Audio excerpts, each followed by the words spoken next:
ฮ้อนแห้งพี่น้องฮ้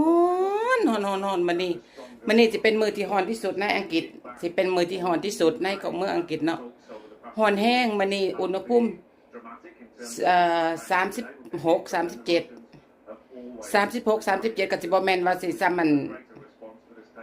บ้านเฮา40 50บ่เพราะว่ามันฮ้อนแห้งพี่น้องแบบคือจังบ่ฮู้อธิบายไปถึงเหมือนฟ้ามันต่ำน่ะฮ้อนบักขนาดเลย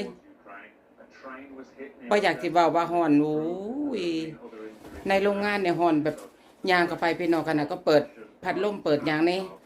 เปิดพัดลมคล้ายๆพัดลมแอร์ใหญ่ๆจังซี่เป็นใหญ่ๆปักใหญ่ๆเลยนะใหญ่ๆแห้ง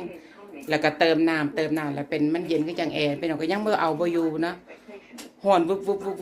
ขึ้นมาอู้ยกันฮ้อนโดนๆน่ะมันตายก็มันตายหมดแหละนะแต่บังเอิญว่ามันสิฮ้อนแต่อีกมื้อนี้มื้อเดียวฮ้อนแค่อีกมื้อนี้มื้อเดียวมื้ออื่นก็สิลงแล้วสิลงไปเรื่อยจนเกิดหิมะพุ่นล่ะจนฮอดตุลาก็สิเริ่มหิมะพุ่นล่ะ